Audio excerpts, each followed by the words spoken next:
আসতেছে জিলহাজ মাস। এই জিলহাজ মাসের 10 তারিখ সারা পৃথিবীর সকল মুসলিমরা ঈদুল আজহা অর্থাৎ কুরবানি করবে।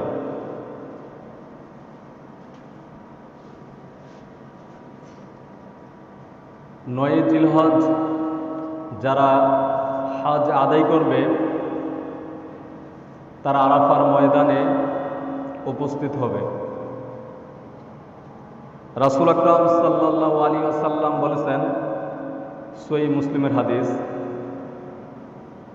যেই দিন হাজিরা আরাফায় অবস্থান করবে সেই দিন গায়রে হাজিরা অর্থাৎ যারা হজ আদায় করবে না, পৃথিবীর বিভিন্ন প্রান্তরে যে যেখানে আছে সেই সব মুসলিমেরা এদিন তারা সিয়াম রাখবে। এই দিন যদি তারা সিয়াম রাখে, রাসূল আকরাম সাল্লাল্লাহু আলাইহি সাল্লাম বলছেন, 9 জিলহজ হাজিরা আরাফায় অবস্থান করবে আর গায়রে হাজিরা এদিন সিয়াম রাখবে।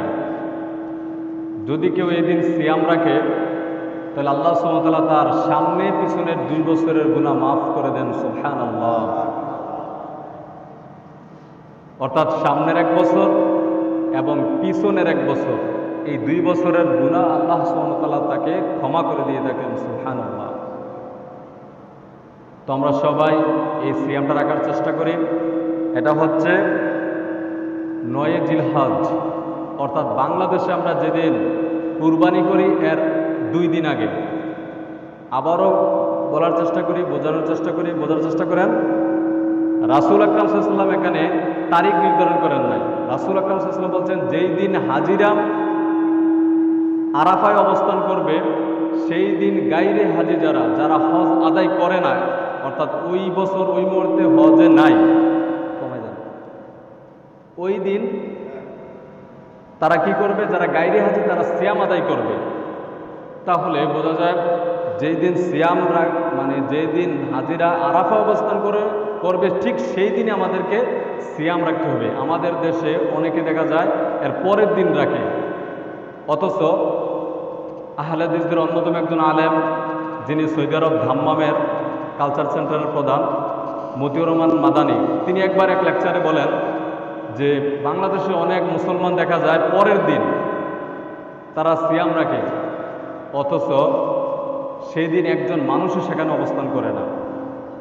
রাসূল আকরাম সাল্লাল্লাহু আলাইহি ওয়াসাল্লাম সিয়াম রাখাটার শর্ত দিয়েছেন, যেদিন হাজিরা আরাফায় অবস্থান করবে ঠিক ওই দিনই গায়রে হাজি তারা সিয়াম রাখতে হবে।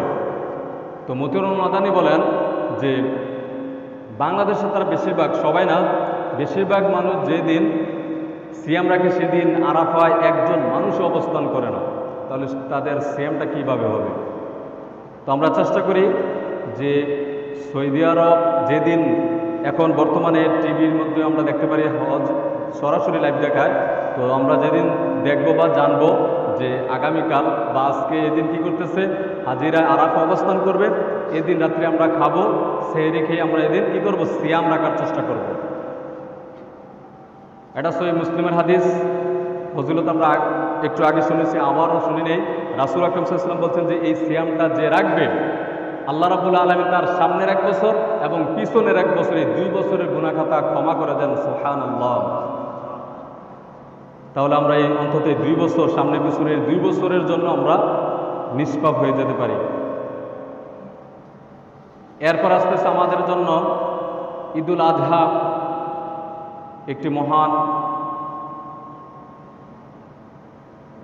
ইবাদতের বিষয়, যেটা আমাদের পিতা ইব্রাহিম আলাইহিস সালাতু ওয়াস সালাম এবং তদীয় পুত্র ইসমাঈল আলাইহিস সালাতু ওয়াস সালামের সাথে সংযুক্ত। ইনশাআল্লাহ এই ব্যাপারে আগামী জুমাতে বিস্তারিত আলোচনা হবে। তো আমরা আরো কয়েকটা মাসালা এই ব্যাপারে জেনে নিই। যখন জিলহজ মাসের চাঁদ উঠবে তখন থেকে যারা কুরবানি করবে এবং কুরবানি করবে না তাদের জন্য প্রযোজ্য। তারা কি করবে, সেদিন থেকেই তাদের শরীরের কোনো পশম এবং তাদের নখ যেন তারা না কাটে। রাসূল সাল্লাল্লাহু আলাইহি ওয়াসাল্লাম বলছেন যে তাহলে কি হবে, তারা যদি চাঁদ ওঠার আগেই কেটে নেবে, প্রয়োজন বোধে তাদের চাঁদ ওঠার আগেই এগুলো কর্তন করে নেবে। যখন চাঁদ উঠে যাবে তারা এগুলো রেখে দেবে এভাবেই। এই 10 দিন পরে তারা কুরবানি করার পরে এগুলো যখন কাটবে, তাহলে প্রত্যেকটির জন্য তাদের আমলনামায় এক একটা কুরবানির সমান সওয়াব আল্লাহ সুবহানাহু ওয়া তাআলা লিখে দেবেন। সুবহানাল্লাহ। আমরা এই আমলটাও করে নিতে পারি।